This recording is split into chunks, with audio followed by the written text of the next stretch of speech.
ኢትዮጵያ ውስጥ አስገድዶ መድፈርና ሙስና በሞት የሚያስቀጣ ወንጀል ይሆናል። በጣም ከረፈደ በሚቀጥለው ዓመት ፓርላማ ውስጥ ሁላችሁም የምትሰሙትን ነገር እኔ አስቀድሜ ልንገራችሁ። ሚስጥር ነው። ታዲያ ለሰው ማጋራት ይቻላል። እነዚህን ሀገሮች ያዋቸው። ከላይ ያያችኋቸው ሁሉም ሀገሮች የጋራ የሆነ ነገር አላቸው። ሴትን ልጅ አያከብሩም፣ ህፃናትን አያከብሩም፣ ሙስና አለ፣ እንዲሁም የሰው ልጅ መብት ይረገጣል።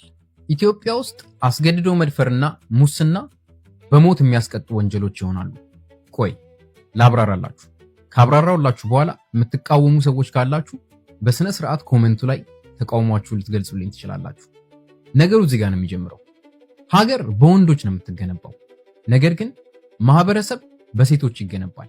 የቀን ከቀን ህይወታቸውን በፍርሃት በጭንቀት እንዲሁም ምቾት በማጣት የሚያሳልፉ ሴቶች ወልደው የሚያሳድጓቸው ልጆች ከነሱ ባልተናነሰ ጭንቀትና በራስ መተማመን አይኖርባቸው። እነዛ ልጆች አድገው አገር ገንቡ ሲባሉ አሁን ያለንበትን ደረጃ አይታችሁታል።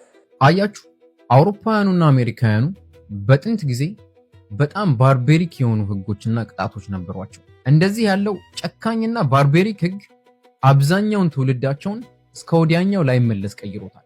ስነ ስርዓትን ያከብራሉ፣ የሰውን ልጅ መብት ያከብራሉ። ነገር ግን ያ ሁሉ በአንድ ቀን የተፈጠረ አይደለም። አያትና ቅድመ አያቶቻቸው ትልቅ ዋጋ ከፍለውበታል። ብዙ ሰዎች ሞተውበታል። ለዛ ነው እኛ ኢትዮጵያውያንም ጎረቤቶች ያስፈልጉናል። የከሌ ልጅ እኮ ሞተ። ለምን ሞተ? አስገድዶ ደፍሮ። እንዲህ አይነት ታሪኮች ጎረቤቶቻችን ያስፈልጋቸዋል። ከዛ ልጆቻችን ይማራሉ። ከዛ ልጆቻችን የተሻለ ሀገር ይገነባሉ።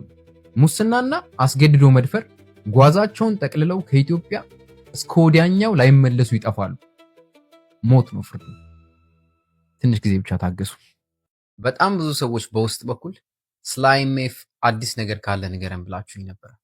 ወል አዲስ ነገር የለም። የተለመደው ነገር ነው እየሆነ ያለው። አፍሪካ ከቅኝ ግዛት ነፃ ነች ይባላል። ውሸት ነው። አፍሪካ እስካሁን ድረስ በቅኝ ግዛት ውስጥ ነው የምትኖረው። ለዚህም ማረጋገጫ የሚሆናችሁን አጠር አድርጌ ላቅርብላችሁ። አያችሁ፣ ንግድ ላይ እነዚህ ሶስት አክተሮች አሉ። የሚያመርተው፣ የሚሸጠውና የሚገዛው። አፍሪካ የምትሸጠዋ ነች ጥሬ ዕቃ። ጥሬ ዕቃን አውጥታ ማዕድኗን ቆፍራ ለዓለም ገበያ ትሸጠዋለች። በምትሸጠው ጊዜ አውሮፓውያኖቹ እየተሽቀዳደሙ ነው የሚገዟት። ታክሱን ይቀንሱልናል፣ ትራንስፖርቴሽኑን ያስተካክሉታል። በፍጥነት ሀብቱ አህጉራችንን ለቆ እነሱ ፋብሪካዎች ውስጥ እንዲገባ እድሉን ያመቻቹለታል። ነገር ግን ያ ፋብሪካ የገባው ድንጋይ ወደ ስልክነት፣ ወደ ኮምፒውተርነትና ወደ ተለያዩ ሃይቴክ የሆኑ ስማርት ዕቃዎችነት ሲቀየር ታክሱን አናታችን ላይ ይቆልሉታል። በዛ ላይ የዋጋው ውድነት። ከዛም ቀጥሎ የሰጡንን ዕቃ ማንኛውንም አይነት መለዋወጫውን አብረው እነሱ ናቸው የሚሰጡ። በተበላሸ ሰዓት ሄደን ከነሱ መግዛት አለብን። አያችሁ፣ ቅኝ ግዛቱ አላቆመም። ለዛም ቆንጆ ምሳሌ ልንገራችሁ። የበርሊኑ ኮንፈረንስ ታስታውሳላችሁ? የበርሊኑ ኮንፈረንስ በየዓመቱ እንደሚዘጋጅ ብነግራችሁስ? ስሙን ቀይሮ G8 ይባላል። የበለጸጉት ሀገራት የሚሰባሰቡበት። አሁን እኛን እያጫጫህን ያለው IMF የነሱ የራሳቸው ነው። ወርልድ ባንክ፣ IMF የምታውቋቸው ትልልቅ የፋይናንሻል ኢንስቲትዩሽኖች የአውሮፓውያኑና የአሜሪካውያኑ ናቸው። አንተ በውድ እዚህ ጋር አላረግም ያልከውን IMF እጅህን ጠምዝዞ በግድ ያስደርግሃል። ምክንያቱም ቅኝ ግዛቱ መልኩን ቀይሯል። IMFን ማናችሁም እንዳጠሉት።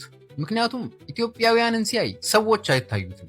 እኛ ዝም ብለን የኢኮኖሚክስ ቁጥር ማሟያ ብቻ ነን። ነገ የምለቀው ቪዲዮ እንዴት ከነዚህ ሰዎች ሰንሰለት ራሳችንን ነፃ እንደምናወጣ በትክክል ያሳያችኋል። ህዝባችን ይንቃ። እኔ ቪዲዮን ከሰራው እናንተ ሼር ካረጋችሁት ሁሉም ይነቃሉ። ሌትስ ጎ። እድሜያቸውን የጨረሱ ሰዎች ፓርላማ ላይ ቁጭ ብለው እንዲያንቀላፉብን በፍጹም አንፈቅድም። ይሄ ቪዲዮ ልጆች ያሉት ዘመድ ላለው ወይም ደግሞ ወደፊት ልጅ ለመውለድ የሚያስብ ሰው ይሄን ቪዲዮ እንዲያየው ጋብዛለሁ። አውሮፓና አሜሪካ ከባድ የሰው ድርቅ ላይ ናቸው ያሉት። ምክንያቱም ሴቶቻቸው መውለድ አቁመዋል። ታዲያ ይሄ ምን ማለት እንደሆነ ታውቃላችሁ? ልጆቻችንን ለባርነት እያዘጋጀን ነው ማለት ነው። አዎ፣ ምናልባት የተወሳሰበ ሊመስላችሁ ይችላል አሁን ላይ። ነገሩን በቀላሉ ለማስረዳት ግን ያደጉት ሀገራት የህዝብ ቁጥራቸው በጣም በሚያስፈራ ቁጥር እየቀነሰ ነው። ፋብሪካዎቻቸውን የሚያንቀሳቅሱላቸው ሰዎች ይፈልጋሉ። ከዛ በተጨማሪ ያረጁትንና ጡረታ የወጡትን ሰዎች እንደ ሞግዚት አድርጎ የሚንከባከብላቸው ከሶስተኛው ዓለም የመጣ ሰው ይፈልጋሉ። ማንን እንደሆነ ታውቃላችሁ?